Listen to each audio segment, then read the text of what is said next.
Hi, everybody. This is Adam Ellenboss from Nightlight Astrology. Today is Tuesday, January 15th, and I'm finally catching up on my Planets and Profiles series. So, in the Planets and Profiles series, I go through each planet in each sign somewhat methodically. And this year, we're following Mars and Venus through the signs. I'm kind of narrowing the focus down a little bit and trying to follow the actual movements of the planets as much as I can. For some planets, that's going to be impossible. Like it would take me, upwards of 30 years to follow Saturn through all the 12 signs, or Jupiter 12, or what have you. But the basic idea of this series will be in the beginning to start with the inner planets, tracking them through the signs, and gradually building a collection of short talks on all the planets in all of the signs, looking at the traditional 7 in particular. So in this talk, we're looking at Mars in Aries, which Mars just recently entered Aries right around January 1st of 2019. So I'm going to go ahead and put this presentation up on the screen where you can see it. And you should be able to see it now. Good. So what makes this particular transit so interesting? Well, this brings Mars back to its home sign. Mars is Mars in all signs, but when Mars comes back to Aries or Scorpio, it becomes greatly empowered. So let's go ahead and sort of dive in here. Remember that the natural significations of Mars always matter more than the sign that it's in. You always want to start when you're looking at any kind of interpretation in astrology, for the most part, with the planet. What is the nature of the planet? Now, if the planet is representing a topic in the chart through a house rulership, that's a little different, in which case the planet becomes like the actor on the stage playing the part of a certain topic. If Mars rules your third house, Mars might come to represent siblings. But the natural planetary rulerships, Venus as love or women or the arts or sensuality or beauty, Saturn as old age or death or winter. Every planet has a series of natural rulerships. So Mars in Aries quite simply rules things like aggression, war, violence, hostility, and strife. Mars is related also to bravery and courage, and muscle and strength, will and drive. It's related to the hunt. So Mars, like every planet, has, is because Mars is reflecting things that are happening in the realm of duality, in the material world that we live in, then it will by nature contain within its range of symbolic expressions dualities. So violence or courage, hatred, strife, conflict, or guardianship, protecting things and fighting the good fight, so it always has, as they say, a light and dark side. This is because Mars shows up in a lot of different costumes in life. Mars appears in a lot of different ways. So when Mars is in any other sign, the general way of reading the position of Mars will have to do with the relationship that Mars has to its planetary host.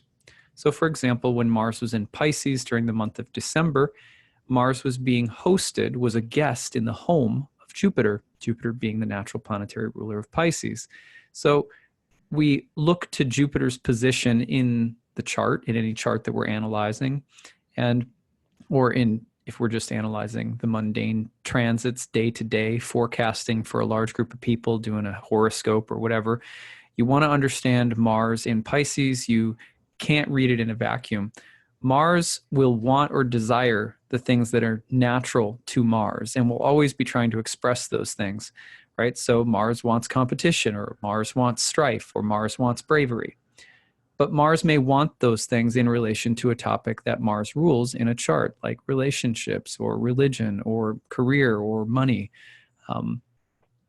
Mars will represent that topic and Mars will also represent it in a way that is in accord with its own nature through bravery, competition, etc.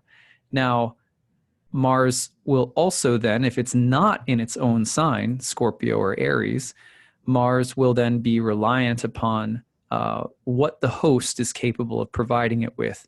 If I'm going over to your house and I'm Mars, I might want a good fight, right?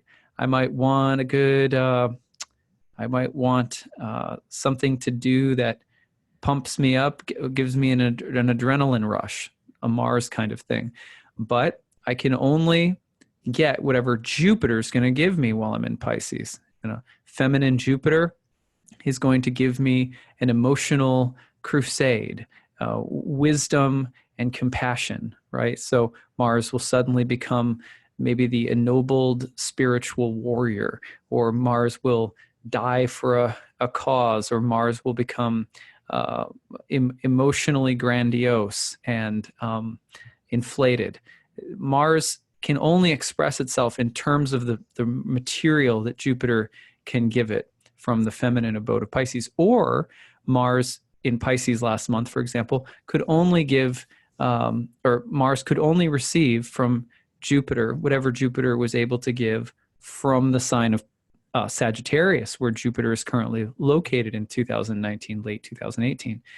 So in that case, you might look at, if you're looking at a chart reading, you might look and say, well, where is Jupiter transiting right now? What house is Jupiter transiting? It's in Sagittarius. Maybe it's moving through the seventh house of relationships. So Jupiter's going to give you this fired up Sagittarian material in the house of relationships, faithful, expansive, big, grandiose, and something to do with relationships. That's the material that Mars is going to have to work with and get fired up about from its position in Pisces.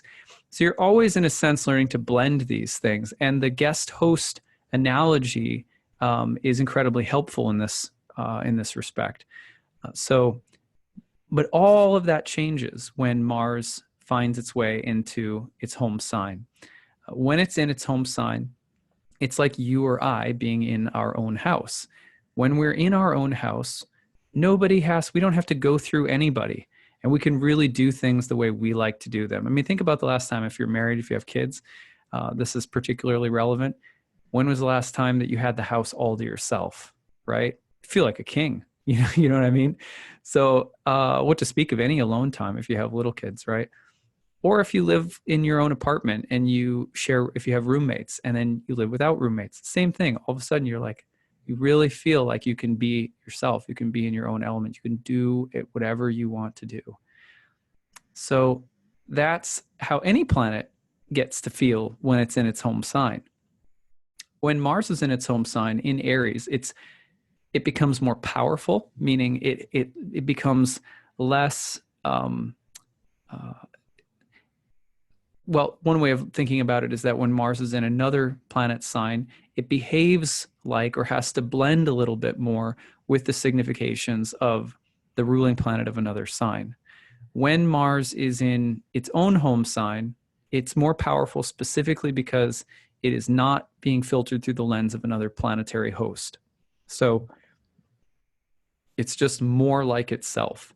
You're going to get more of the machismo, more of the assertiveness, more of the bold and the belligerent. You're going to get more of the quality of the warrior, the advocate, the strong one, the muscle, etc. So generally, you can think of it in two ways. When Mars enters his own sign, he gets stronger in all of the ways that Mars is Mars, and by he I mean a transcendental he. This is not to be taken too literally. When Mars goes into Aries, he becomes more of himself in all of these strong ways, more of herself in Scorpio, for example, a little bit more the feminine home of Mars. Then in Aries, when you have a planet in its own sign, any sign, but when Mars is in Aries, it can also affect its own significations with greater ease, which means that the topics of the house that Mars rules, or the topics that Mars naturally covers, like strength, macho, will. Or if Mars rules your 10th house and is in its own sign, you have Aries in the 10th house, Mars would be the ruler of the career house and would be more empowered to be able to do exactly what it wants to do, which is to have a strong Mars-like career or Mars-like reputation or Mars-like power in the recognized, visible, societal world. So it's stronger, can affect its own significations or its own house topics with greater ease. Now, that does not always mean it's a good thing. For example, there's a lot of mitigating factors. If you have Mars in a daytime chart, that's a Mars that's contrary to the sect. So that typically means that Mars would potentially be a little bit more destructive or challenging. So even if Mars is in its home sign in a daytime chart and it rules the house, well, if it rules the 12th house, it rules the 6th house, rules the 8th house, some of the more challenging houses, if it rules those houses and it's contrary to the sect, and let's say it also has a difficult aspect from Saturn or something like that, then sometimes, despite Mars being real strong or able to enact its own significations, that it could still mean that Mars may still be a problem. Mars may provide testimony of being self-destructive or of being prone towards some kind of illness or sickness or injuries, what have you. Or Mars in the 8th might represent a partner who has problem being reckless with their money or something like that. So just because it's strong, just because it's in its own sign, doesn't mean that there aren't contextual factors in the chart that could potentially still bring out the more challenging elements of Mars. Mars is still Mars, after all. And sometimes Mars being more powerful, depending on the context, or more able to enact its own significations is not necessarily a beneficial thing. Everything has to be read within context, and there's a lot of other factors to consider always. If you want to learn about these factors, come take my course sometime. So a shameless self-promotion there. Okay. So it also becomes a better host. So there are going to be planets in Aries while Mars is in Aries, or there are going to be planets in Scorpio while Mars is in Aries, right? So when planets are in Mars's sign, and either of Mars's two signs, and Mars is in one of its own signs, like Aries, then it becomes more capable of providing for its guests. So let's say I have Mercury in Aries, and it's in the 10th house. And Mars is co-present with that Mercury in Aries in the 10th house. What that means is that Mercury is there wanting to play a role in, let's say, our career. So maybe there's some element of Mercury that is going to be an important part of your job, like communication, writing, technology, interpretation, linguistics, thinking, rationality, skills or specific crafts, your voice.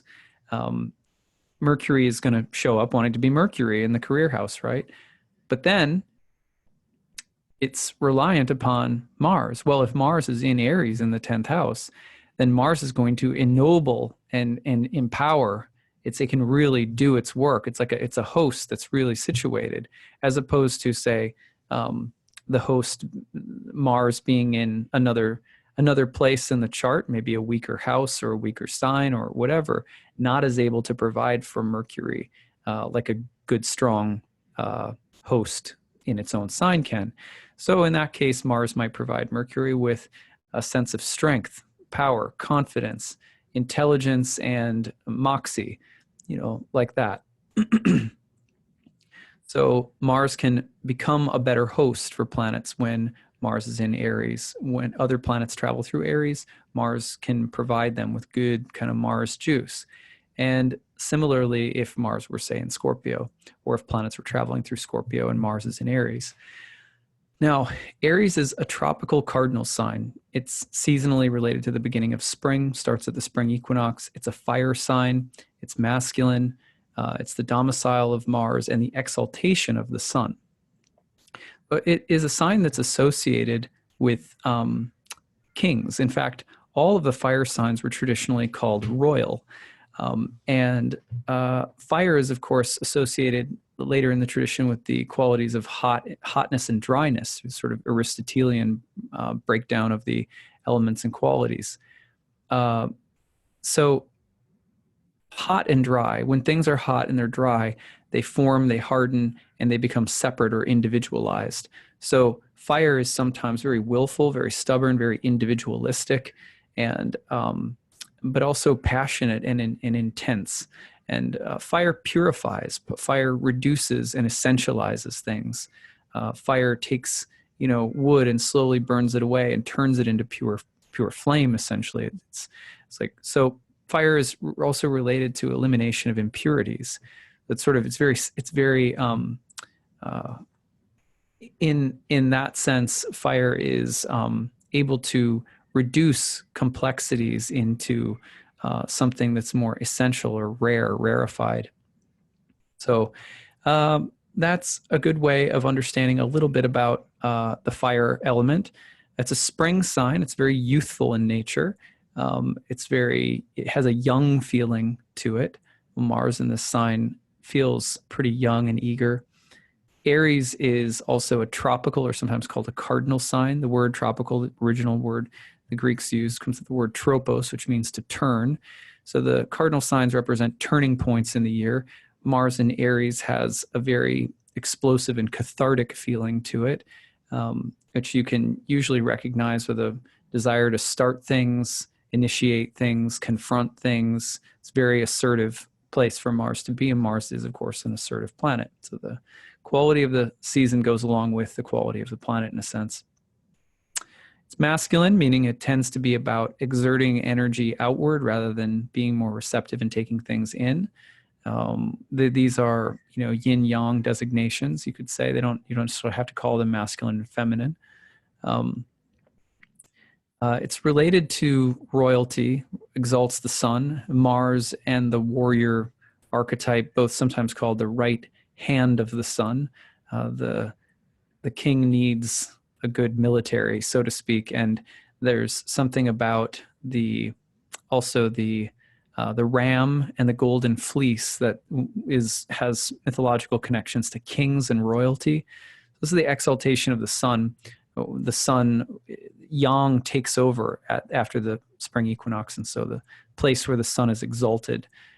Similarly, opposite sign of Libra, the fall equinox, when the darkness takes over, the sun is in its fall. This interesting thing about Aries and Mars is that Mars and Ares in Greek mythology related to the constellation of Aries that we think of as a ram, but was actually called the hired man as well. And it was associated with the springtime birth of sheep and goats and rams, if I remember correctly. And as well as the Aries was the hired hand, or the hired man was related to the hired labor used to bring in the springtime barley harvests, and agrarian hired hands or something like that. Put a picture on this slide of the hired man, which is a Western. But something about Aries is very important is to remember is that Aries, Liz Green said this once, and it's always stuck with me, is that Aries is like the one of the puers of the zodiac, the other being Virgo. And the puer is an image of eternal youth. It's, in ancient times, for example, the hired man could also be thought of as a young person who was uncommitted, able to be hired as a mercenary or as a farmhand or something like that. So an uncommitted, young, eager, strong, muscular person. It kind of has more of a masculine kind of feeling to it, but it's more really about the energy than the gender or the sex in any literal sense. So you have this feeling of the youthful and the uncommitted, the unattached. Ares, similarly, in Greek mythology, is an adulterer with Aphrodite. So Ares is a funny um, planet because he represents potentially the loyal qualities of the soldier who serves the king. Um, Very committed, someone who can be committed to a cause. Also related to shepherds who are deeply devoted to their flocks, guardians and protectors of the flock. Um, but also shepherds, as probably many of you can imagine, were rather nomadic and unattached and sometimes very solo figures. Not quite a hermit, um, but almost like a free agent. So the Aries energy has the feeling sometimes of a maverick, of a free agent, of someone who could, yeah, you could hire me, you could fire me, you could whatever.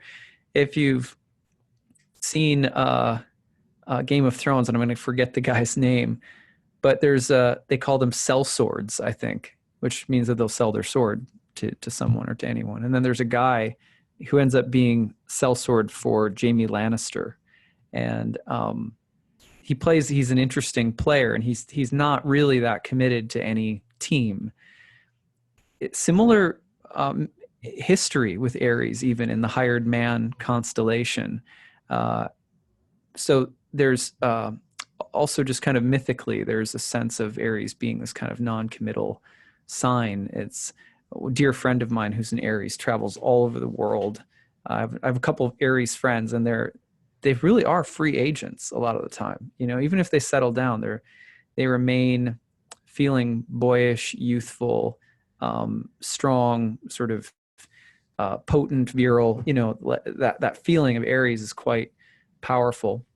Liz Green also said that Aries sometimes struggles, for as much as Aries can be the authority, the strong one, Aries sometimes struggles with accepting the external authority of others. And so that can be a theme as well. But these are things that are really unique to Mars and Aries in general. So hopefully that gives you guys some things to think about for Mars and Aries. You can almost always find that the temper, the heat, but also the courage and the pioneering spirit go up a little bit when Mars is in Aries. So hopefully this was interesting for you again, and I hope that you guys enjoy this transit of Mars and Aries, and I'll be doing another one to catch up with Venus. We have to take a look at Venus in Sagittarius next. Okay, take care, everyone. Bye.